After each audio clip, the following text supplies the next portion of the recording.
Italy couldn't do it again, could they? Welcome to the Gianni Battici YouTube show. Hope you guys are well. It's Euro 2024 and we are here to preview Italy. I'm very excited for the Euros and I've got so much to tell you. In the next 20 minutes or so, we're going to be looking at my predicted Italy 11, and boy is there so much up in the air. We're going to look at the predicted formation as well. We're going to look at some of the standout players, and of course we're going to look at the manager in detail too. So without further ado, why are Italy dark horses? That's the big question mark, because Italy aren't fancied. And look, it's fair. It's completely fair. This is a team in massive transition. This is a team that didn't qualify for Qatar. And yes, they may have won the Euros only 3 years ago, but you look at that Euros team, it's very different to the team we're going to see this summer. So 16-1 Italy. But they've got a couple of jokers in the pack. There's a couple of reasons why I think 16-1 could be an absolute steal. A couple of reasons why I think Italy could make a mockery of that price point. As always, I'm optimistic and as an Azzurri fan, but the manager is elite. There's some wildcard players. They often turn up in tournaments. So without further ado, let's have a look why I like Italy. But first, last time out. It was a magical moment, sure. And Donnarumma, Spinazzola, Jorginho, Chiesa, and Bonucci, 5 players made team of the tournament. But these guys aren't all here. Like, this team is going to look very different this summer. And that back line especially has got a complete reshuffle. So what do we know about Spalletti and why do we like him? Well, this is a guy that won the Scudetto with Napoli only a couple of years ago. Absolutely huge for a team like Napoli. They've not won it since Maradona was around. He was a difference maker and he plays sexy football. He plays front foot, high energy football, and he'll bring that to the Euros. Now, when we look at the managers managing the teams at the Euros and in international football in general, there's very few top tier managers. Top tier managers and elite managers are managing in club football. You only have to look at Roberto Martinez at Portugal and formerly Belgium and Southgate at England. So even the top nations, you take those managers and think about the football league clubs, the domestic clubs they've managed in the past. Southgate at Middlesbrough, Martinez at Swansea, Wigan, Reva. Yes, Everton. Not top level, right? Spalletti has managed at the top. He's won the Scudetto only a couple of years ago. And he's proven himself. And I love Spalletti for many reasons. This is a recent quote.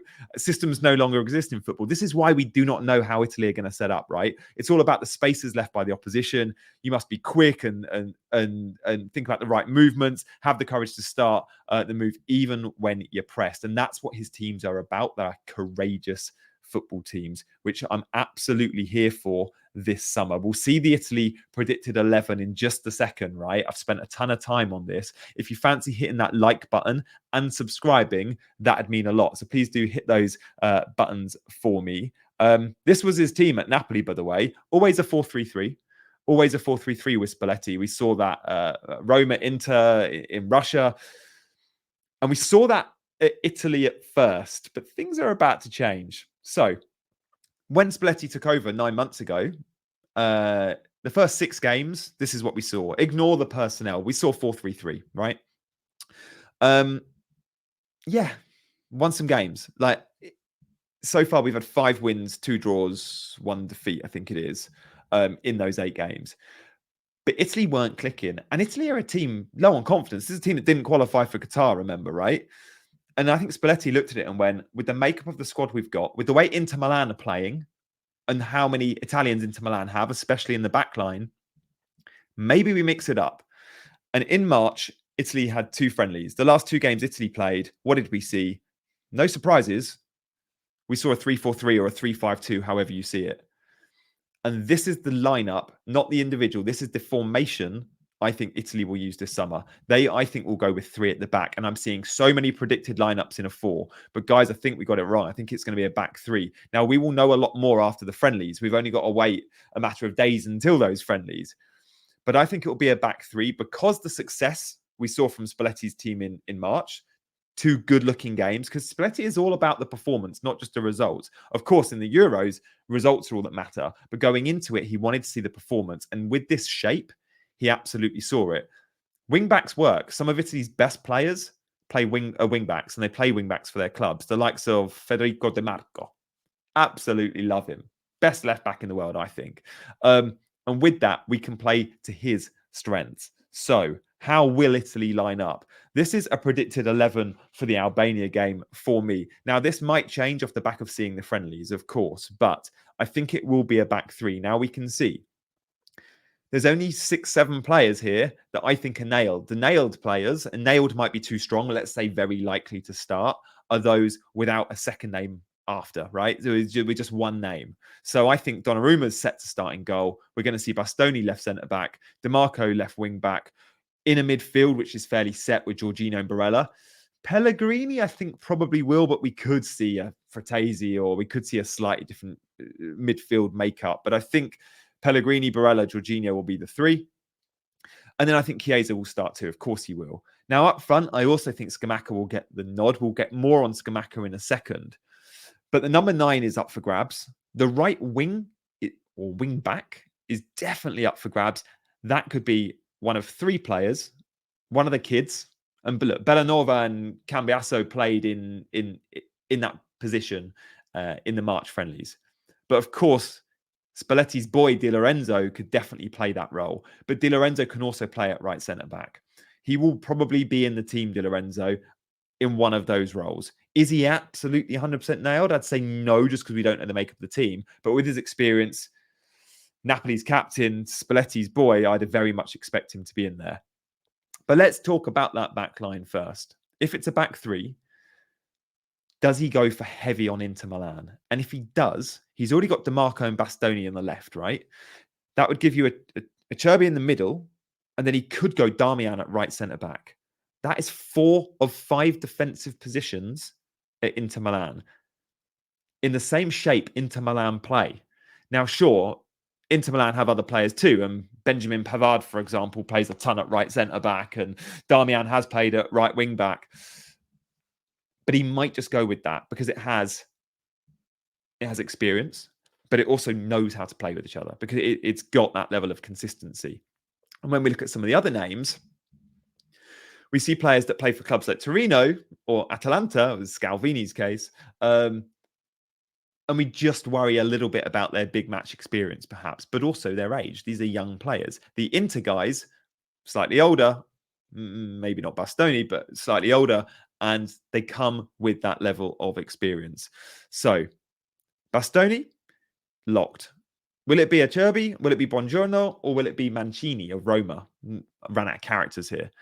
There are 3 options for that pivot spot. I think there is a good chance it's one of the 2 mentioned. I don't think Mancini gets it at Roma. It will be the experience of a Cherby, or it will be the talent of the Torino 24-year-old Buongiorno, who has just been sensational this season. Really, really strong. A really good ball player in there as well. And then at right centre-back, if you're going Buongiorno, I think you need to go with someone of Di Lorenzo's experience. Obviously, Darmian is super experienced as well, and he has been a different player since he left Man United. I think at right centre-back, we'll see Di Lorenzo. And then I think he goes for one of the kids at right wing-back. There is a world in which we see Darmian right centre-back, Di Lorenzo right wing-back, of course. If he goes for one of the kids, Bellanova or Cambiasso, it's a bit of a coin toss, and that would very much be the sort of joker in the pack. These guys can attack for fun. They're very, very confident with the ball, just like DiMarco is on the left. Now, we know with DiMarco, set pieces, he's going to be on half the corners, a lot of the indirect free kicks. He's going to be attacking at will. The midfield 3, Jorginho, if you rewind a year or 2 ago, probably looked like he was on his way out at Italy. Probably, squad man. He absolutely is needed. And again, Jorginho and Spalletti, they've worked together a ton, right?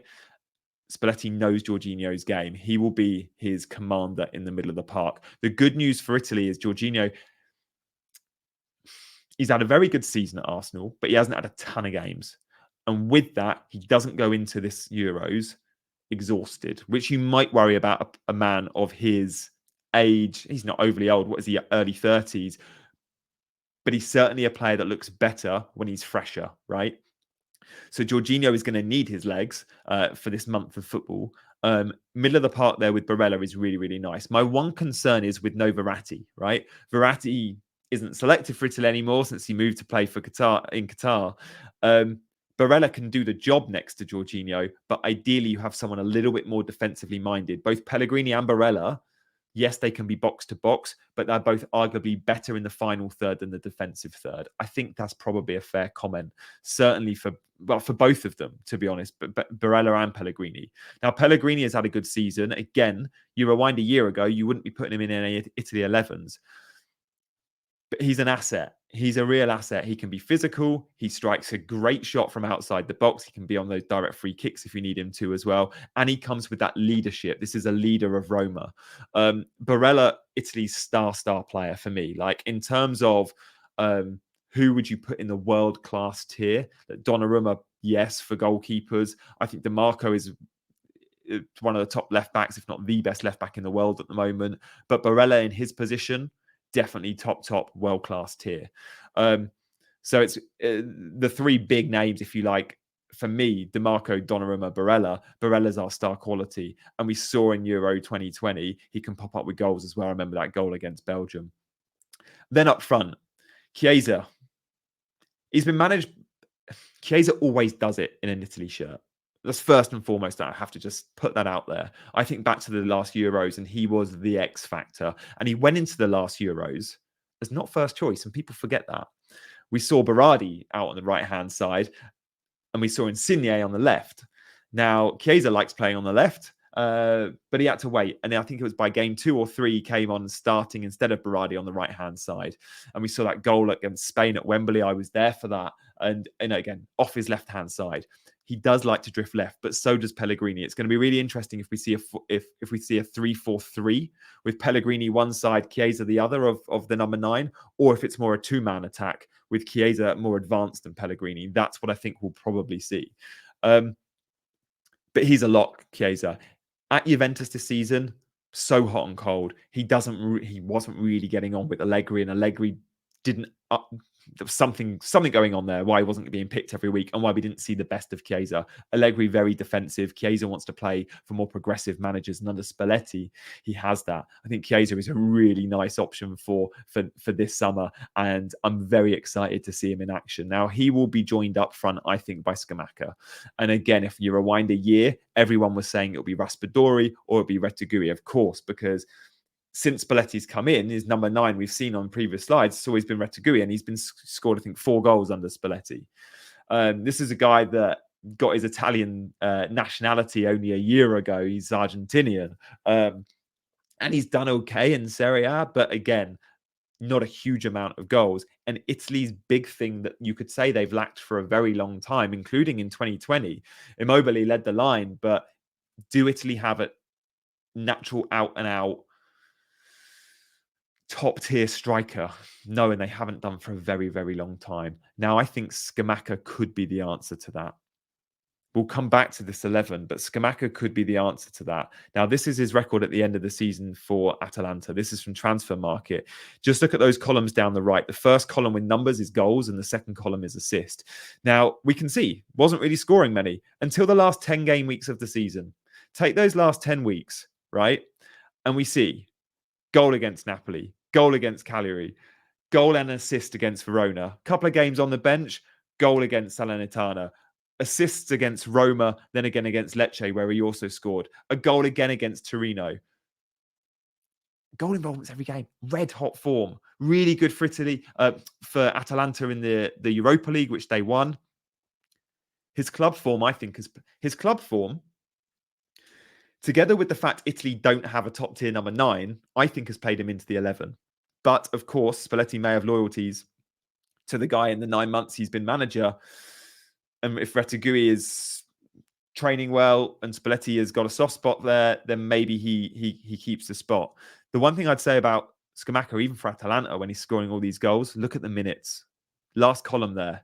Even when he's scoring these goals, it's 61, 55, 63, 80, 58, 62, 73. He isn't playing 90 or getting close to that. Now, is that a fatigue thing? Is that this is a guy that can only go for it? He has had his injury problems, remember, as well. West Ham fans will remember that very well. Does he just get an hour? Well, maybe he does. And maybe that's where Retegui or I think Raspadori off the bench can be a nice option as well. So Scamacca is certainly one to watch. I really want to note that with Scamacca. before we look at some of the other players, this 11 to go back to, I feel like is fairly well set. The different variations of this 11, yes, they're highlighted, and we spoke about the defense, is also the idea of a 4-3-3. Now, if we see that, a 4-3-3, then where do you lose a player? Effectively, the right wing back slot, whether that's one of the kids or Di Lorenzo or Damian, disappears. And you see DeMarco at left back, and you see that back three just slide across. Bastoni becomes the left centre back. A Di Lorenzo or a Damian becomes the right back in a four. And then you have a three-man midfield of Pellegrini, Barella, and Jorginho. And then you have Chiesa with a Scamacca, but then you have an additional attacker. And if you have an additional attacker, that could be loads of fun as well. Orsolini's been spoken up a lot in the Italian press. There could be a wildcard option there on the right-hand side because Chiesa will play left of the three. But this is what I think we'll go with. Standout options for Italy if you are playing the fantasy game this summer. And this is really interesting. This is filtered by ownership of the Italian players. Donnarumma is the most popular of the Italian players alongside DiMarco at 16%. They're good options. They're good options. But if I was ranking the best options, I don't know if it'd be Donnarumma. Like he's 6 million, and those expensive goalkeepers are Neuer and Donnarumma at 6 million. I'd probably go and spend 5 million and have a Pickford, for example. DiMarco is a standout option for Italy at 5 million. He is my absolute number one pick. And until the friendlies, I'm struggling to commit to my number 2, 3, 4, and 5 picks. I really, really am. And the reason being is, again, when we look back at the 11, if we see a Cambiasso, for example, starting games at right wing back, he's 4 million. He's the cheapest you could possibly be. And therefore, he'd be probably my second best pick. If we see Scamacca nailed as the number 9, he'd be right up there. He is 7 million versus Chiesa, who is 7.5 million. Now, both those guys are great options. Annoyingly for Chiesa, he is listed as a forward. Many wide forwards in fantasy games in general are listed as midfielders. If you play FPL, Mo Salah, Raheem Sterling. This Euros, some wide forwards are listed as midfielders and some wide forwards are listed as forwards. It's really annoying. So Chiesa and Rafa Leao both listed as strikers, as forwards. So Chiesa at 7.5 versus Scamacca at 7. I don't know. Scamacca's closer to the goal, but then you could argue Chiesa's got more 90-minute appeal and worth the extra and could be on some set pieces. So that'll be one to monitor there up front. But I like both of them as options, is what I'm saying. Barella is 7 million, who is a very good option because he always pops up with something in terms of attacking output, but don't expect high ceiling explosive returns from Barella. He's not going to go and get you 2-3 goals in a game. The wing backs are absolutely the beautiful picks. Like DiMarco for 5 million, like DiMarco should not be 5 million. He'll make a mockery of that price point. And then the defenders, Bastoni's nailed 5.5. Di Lorenzo should be nailed 5.5. Fairly expensive, but good picks because you expect against Albania clean sheets, right? When we look at the games for Italy, they're fortunate that Albania is the first game. You do not want to go into that third game off the back of no points. And with Croatia and Spain, that's a possibility for Italy. The good news this Euros is 3 teams very feasibly could qualify out of Italy's group. We will see the top 2 from each group qualify, but then we will see the 4 best third place finishers. So there's a very good chance Italy do make it to the knockouts. But am I expecting Italy to go and beat Spain and Croatia? No, I'm not. Like, again, teams in transition, you could argue, certainly for that Spanish team. But Spain gave Italy problems in Euro 2020. That semi-final was a tough watch. That was Italy's weakest performance. But again, it's a very different looking Spain team now. Again, with a new manager. That was Luis Enrique back then. It's going to be tight. But the Albania game gives huge opportunity to get confidence up. And I think Italy do that. Now, Italy's hopes for the tournament, if they finish second in their group and England finish top of theirs, we could see an England-Italy quarter-final. Now, that is going to be a really, really tough one for me because I think England probably beat us. But what I would say is, just like the Germans, you can never write the Italians off. And I'm absolutely here for it. Um, there's something about Italy in tournaments when they're in them that I just see this never say die attitude. We saw it in the World Cup in 2006. Euro 2000, Italy got to the final. Not many fancied them. Euro 2020, no one fancied them. Again, this time they're even longer odds at 16-1, but they've been there before and they've done it before. It's also in Germany. There's a lot of Italians in Germany and they've won the World Cup in Germany. 2006, my fondest memories. Could they go? Again, I'm pretty sure the final was in Berlin, the same stadium Italy won the World Cup in 2006. Could they go all the way? Yes, it's unlikely, but I think 16-1 is a very, very generous price. I think they can make a mockery of that price, and therefore maybe it's not beyond the realms of possibility that Italy win this tournament. But I think a realistic aim is probably quarters, semis, if I'm completely honest, which is hard to say. But this is a team in transition. The next tournament, USA 2026, the World Cup, that's what this team should be building to, because there are a lot of young players. You know, we look here at some of these guys. Buongiorno's 24, Bastoni's young, Bellanova and Cambiasso, really, really young players. There's more. Scalvini, a 20-year-old, is in the squad. Scalvini's got a chance, by the way. Like, he probably needs an injury or two, but he's got a chance of featuring arguably the best 20-year-old defender in world football, Scalvini, in terms of centre backs. Again, in my opinion, and there's quality there. Jorginho, Barella, Pellegrini, that midfield three needs to do what the midfield three did 3 years ago. Verratti was a difference maker. Can Pellegrini step up? Maybe he can. I think he probably can. Again, could this be Chiesa's tournament after a difficult year? Yeah, it could be. Can Scamacca continue his form? He absolutely can. You can see here I'm building narratives, but they're feasible. Guys, if you've enjoyed this video, please do hit that like button, but please subscribe for more content. You know me as the guy that does FPL videos, fantasy football videos. I'm going to be doing some fantasy football content for the Euros on this channel. But maybe if you like this video, I'll do more football stuff, right? Non-fantasy, as this video was. Very happy always talking about my team. People always ask me what team I support. Yes, I have a club team, but this is my number one team. Absolutely, my team is Italy. For me, international football is the absolute pinnacle. It's always been more fun for me than any form of club football. And again, people, if you're watching me for the first time, you're going, "That guy's English. Why is he wearing an Italian shirt? Why doesn't he support England?" Well, like many, I was raised by a football-loving father, and my dad was born in Italy. He's very Italian, and he was never going to let me support England. So I was raised watching Channel 4 and Serie A on a Sunday afternoon, and of course all my kits were Azzurri blue.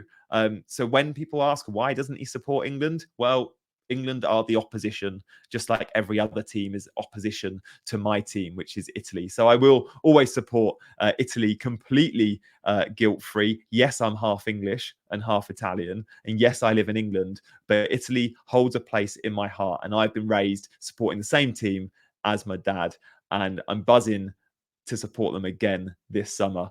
Can they go all the way? Sure, it's very, very unlikely. But one thing you'd say about this Italy team, and in my lifetime, I've seen Italy lose 2 Euros finals, win a Euros final, and win a World Cup. Now, I'm not that old, and I've seen 4 major finals. This team, these players will not give up. They will fight to the end, and they will turn up at their moments. Now, sure, it's not always pretty. There's been the last couple of World Cups they haven't qualified for, but can they go there and lift a trophy in Germany as they did in 2006? They got a chance. Guys, thanks for watching. We'll see you next time.